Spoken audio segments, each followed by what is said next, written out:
नमस्कार, आपका स्वागत है। दोस्तों, वास्तुशास्त्र में मोर पंख का बहुत अधिक महत्व होता है। वास्तुशास्त्र के अनुसार मोर पंख का घर में होना बहुत शुभ होता है। यह जिस स्थान पर भी होता है वहां की नकारात्मक ऊर्जा को नष्ट कर देता है। शास्त्रों में मोर पंख को सुख समृद्धि का प्रतीक माना जाता है।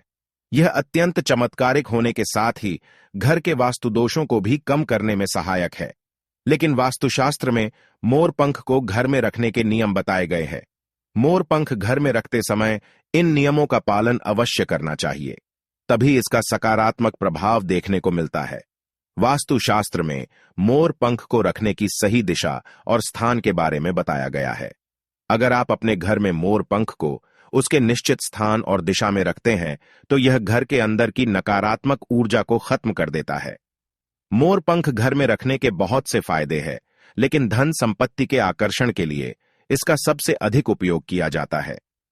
अगर आपके घर में पैसे की तंगी है, धन का खर्च अधिक होता है, घर में पैसा नहीं आता है, तो आप अपने घर पर मोर पंख जरूर लेकर आए और उसे सही दिशा में स्थापित करें। यह निश्चित ही आपके धन में वृद्धि करेगा। वास्तुशास्त्र में घर में कितने मोर पंख रखने चाहिए, इसका रहस्य भी बताया है। आइए जान लेते हैं मोर पंख से जुड़े महत्वपूर्ण वास्तु नियम। दोस्तों, सबसे पहले हम जानते हैं मोर पंख के धार्मिक महत्व के बारे में। हमारे प्राचीन शास्त्रों में मोर पंख को इतना महत्व क्यों दिया जाता है? दोस्तों, हमारे प्राचीन पुराणों में मोर पंख को एक चमत्कारिक यंत्र माना गया है। इसका प्रयोग कई प्रकार की तांत्रिक क्रियाओं में भी किया जाता आ रहा है। तंत्र साधनाओं में इसका प्रयोग करके सम्मोहन, शत्रुनाश तथा बुरी शक्तियों को नष्ट किया जाता था। इसके अलावा ज्योतिष विद्या में भी मोर पंख का प्रयोग किया जाता है। ज्योतिष शास्त्र में मोर पंख से जुड़े उपाय भी बताए गए हैं। आयुर्वेद आदि ग्रंथों में विविध व्याधियों तथा रोगों को नष्ट करने में भी मोर पंख सहायक होता है। मोर पंख घर से बुरी शक्तियों को दूर तो रखता ही है, साथ सर्प आदि विषैले जानवर मोर पंख के भय से घर में प्रवेश नहीं करते हैं। इसीलिए वन में निवास करने वाले लोग इसे अपने घर के पास रखते थे। मोर से जुड़ी पुराणों में कई कथाएं लिखी हुई है। पक्षी शास्त्र में मोर से जुड़ी एक कथा का वर्णन मिलता है। प्राचीन युग में संध्या नाम का एक असुर हुआ करता था। वह बहुत ही शक्तिशाली और बड़ा तपस्वी था। गुरु शुक्राचार्य से विद्या प्राप्त करके संध्या नाम का असुर देवताओं को अपना शत्रु मानने लगा था। उसने ब्रह्मदेव और भगवान शिव से वरदान प्राप्त किया और बहुत अधिक शक्तिशाली बन गया। उसके बाद उसने स्वर्ग पर आक्रमण किया और कई देवताओं को बंदी बना लिया। लेकिन उस असुर को पराजित करने के लिए देवताओं ने एक योजना बनाई और उसके लिए उन्होंने मोर की सहायता ली। सभी देवता और 9 ग्रह मोर के पंखों में विराजित हो गए, जिससे मोर बहुत ही अधिक शक्तिशाली बन गया और विशालकाय रूप धारण करके उस मोर ने संध्या असुर पर आक्रमण कर दिया। इस युद्ध में संध्या असुर का वध हो गया और देवताओं को उनका आधिपत्य फिर से प्राप्त हुआ। सभी देवताओं ने मोर की प्रशंसा की और उसे भी पूजनीय होने का वरदान दे दिया। तभी से मोर को बहुत ही पवित्र माना जाता है। जिस स्थान पर भी मोर पंख होता है वहां पर 9 ग्रहों का अशुभ प्रभाव नहीं पड़ता है। दोस्तों, केवल ऋषि मुनि और देवता ही नहीं, बल्कि भगवान श्री कृष्ण भी मोर की प्रशंसा करते हैं। भगवान श्री कृष्ण ने मोर की श्रेष्ठता का वर्णन किया है और उन्होंने मोर के पंख को अपने मुकुट में धारण करके मोर के श्रेष्ठ होने का प्रमाण भी दिया है। मोर पंख के बिना भगवान श्री कृष्ण कहीं पर भी नहीं जाते हैं। श्री कृष्ण कहते हैं, मोर शांति और प्रेम का प्रतीक है। मोर सुख समृद्धि का भी प्रतीक है। मोर का पंख मनुष्य की हर प्रकार की नकारात्मक शक्ति से रक्षा करता है। दोस्तों, मोर को विविध देवी देवताओं के प्रतीक के रूप में पुराणों में दिखाया गया है। मां लक्ष्मी, देवी सरस्वती, भगवान श्री गणेश, भगवान कार्तिकेय जी, ऐसे अनेक देवी देवताओं का संबंध मोर से जोड़कर दिखाया जाता है। मां लक्ष्मी धन संपत्ति ऐश्वर्य प्रदान करने वाली देवी है। मां लक्ष्मी को मोर पंख अत्यंत प्रिय है। मां लक्ष्मी के पास मोर पंख रखने से माता प्रसन्न होती है। माता सरस्वती का वाहन मोर है, इसीलिए विद्यार्थियों को अपने पास मोर पंख अवश्य रखना चाहिए। यदि आप घर में बांसुरी में मोर पंख डालकर अपने घर में रखते हैं तो इससे परिवार में सुख शांति का वातावरण निर्माण होता है। दोस्तों, हमारा घर एक मंदिर की तरह होता है। अगर इसमें रहने वाले सदस्य रोज आपस में झगड़ा करने लगे तो यह मंदिर कम, युद्ध का मैदान अधिक लगने लगता है। घर में क्लेश और झगड़े होने के कई कारण हो सकते हैं, लेकिन सबसे बड़ा कारण होता है घर में नकारात्मक ऊर्जा का प्रवेश करना। लेकिन हमारे घर में ये नकारात्मक ऊर्जा आखिर कहां से प्रवेश करती है और इस नकारात्मक ऊर्जा को दूर करने के लिए कौन से उपाय करने चाहिए? वास्तुशास्त्र के अनुसार प्रत्येक घर में नकारात्मक ऊर्जा फैलाने वाली चीजें मौजूद होती है। इन वस्तुओं के बिना हमारा घर चल नहीं पाता है। इन वस्तुओं को तो हम घर से बाहर नहीं निकाल सकते हैं, लेकिन उस नकारात्मक ऊर्जा को अवश्य बाहर निकाल सकते हैं। इसके लिए हमें मोर पंख का प्रयोग करना चाहिए। आप मोर पंख ले और उसे अपने घर के मुख्य द्वार के पास हवा में जोर जोर से हिलाए। इससे आपके घर के अंदर की नकारात्मक ऊर्जा आपके घर से बाहर चली जाएगी। अगर आप रोज सुबह ऐसा करते हैं तो आपके घर के अंदर की संपूर्ण नकारात्मक ऊर्जा धीरे धीरे समाप्त हो जाएगी और आपके घर में सकारात्मक वातावरण का निर्माण होगा।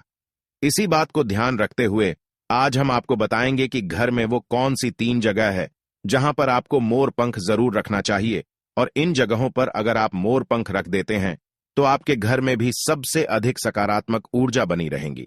सबसे पहली बात, घर से नकारात्मक ऊर्जा को दूर करने के लिए अगर घर में नकारात्मक ऊर्जा है और परिवार के सदस्यों की तरक्की में अड़चने निर्माण हो रही है तो आप अपने मुख्य द्वार के ऊपर गणेश जी की प्रतिमा रखें और प्रतिमा की दोनों ओर मोर पंख अवश्य रखें।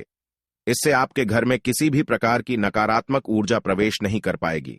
यदि आपका मुख्य द्वार वास्तुशास्त्र के नियमों के विरुद्ध है तो आप मुख्य द्वार पर मोर पंख अवश्य रखें। इससे वास्तु दोष समाप्त हो जाएंगे। दूसरी बात, ग्रहों के दुष्प्रभाव से बचने के लिए अगर घर के सदस्यों पर ग्रहों का दुष्प्रभाव है अथवा ग्रहों की स्थिति खराब चल रही है तो मोर पंख ले और उस पर गंगा जल अथवा शुद्ध जल का छिड़काव करे। फिर इसे ऐसे स्थान पर रख दे जहां पर यह किसी को दिखाई न दे। इससे गृह शांत होने में मदद मिलती है। तीसरी बात, बुरी नजर से बचने के लिए अगर घर के किसी सदस्य अथवा बालक को बुरी नजर लगी है या उस पर किसी की बुरी नजर का प्रभाव पड़ा है तो सोते समय उस व्यक्ति के तकिए के नीचे मोर पंख रखे और दूसरे दिन इसे किसी बहते जल में अथवा कुएं में डाल दे। इससे बुरी नजर उतर जाती है। चौथी बात, पढ़ाई में मन नहीं लगता है। अगर घर के विद्यार्थियों का पढ़ाई में मन नहीं लगता है, उनकी याददाश्त कमजोर है, पढ़ाई करते समय बार बार नींद आती है, तो विद्यार्थियों को मां सरस्वती के सामने मोर पंख रखकर दूसरे दिन उस मोर पंख को अपनी किताबों में रखना चाहिए। इससे विद्यार्थियों में एकाग्रता बढ़ेगी और मां सरस्वती की कृपा बनी रहेगी। 5वां उपाय, दुष्ट शत्रुओं से छुटकारा पाने के लिए अगर कोई शत्रु जानबूझकर आपको परेशान कर रहा है और बार बार आपको नुकसान पहुंचाने का प्रयास करता है तो मंगलवार के दिन हनुमान जी की मस्तक का सिंदूर मोर पंख पर लगाए और सुबह के समय बिना नहाए ही इसे बहते हुए जल प्रवाह में अथवा कुएं में डाल दे। इससे शत्रुओं से छुटकारा मिलता है। छठी बात, मनवांछित फल प्राप्ति के लिए अगर मन की कोई इच्छा अधूरी है, कई दिनों तक कोशिश करने के पश्चात भी मनवांछित फल प्राप्त नहीं होता है, कार्यों में बार बार रुकावट आ रही है, तो आप राधा कृष्ण के मंदिर में जाकर भगवान श्री कृष्ण को मोर पंख चढ़ाए अथवा घर में ही श्री कृष्ण की मूर्ति पर मोर पंख लगाए और अपनी इच्छा उनके सामने प्रकट करे। 7वीं बात, अगर पति पत्नी के बीच तनाव हो, अगर घर के अंदर क्लेश है, पति पत्नी के बीच बार बार झगड़े होते हैं, आपसी प्रेम कम होने लगा है, तो उनके बेडरूम में दक्षिण पूर्व की दिशा में मोर पंख रख देना चाहिए। इससे दोनों के बीच में प्रेम बढ़ेगा और आपसी मनमुटाव कम होगा। 8वां उपाय, धन में वृद्धि के लिए अगर धन की कमी है, अचानक धन खर्च हो जाता है, तो घर में तिजोरी अवश्य बनाएं। तिजोरी रखते समय ध्यान रहे तिजोरी को पश्चिम की दीवार पर सटाकर रखे और उसका मुख पूर्व दिशा की ओर हो। इससे देवराज की कृपा दृष्टि बनी रहेगी। साथ ही मां लक्ष्मी की पूजा में मोर पंख रखकर उसे तिजोरी में रखे। इससे घर में सुख समृद्धि आती है और धन की कमी महसूस नहीं होती है।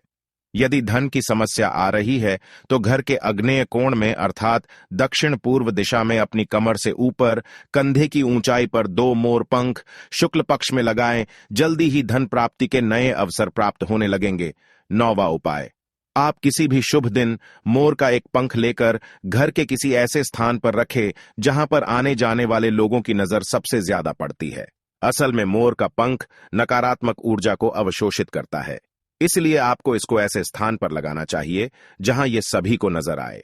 मोर के पंख का ये उपाय न सिर्फ आपको बल्कि आपके घर के सदस्यों के जीवन में भी सुख और समृद्धि जरूर लेकर आएगा। तो दोस्तों, उम्मीद है आपको यह जानकारी अच्छी लगी होगी। वीडियो को लाइक जरूर करें और कमेंट में सच्चे दिल से जय श्री कृष्ण और जय मां लक्ष्मी अवश्य लिखें। साथ ही आप इस चैनल को सब्सक्राइब कर लीजिए ताकि आपको ऐसी ही आध्यात्मिक जानकारी प्राप्त हो। आप सभी का धन्यवाद।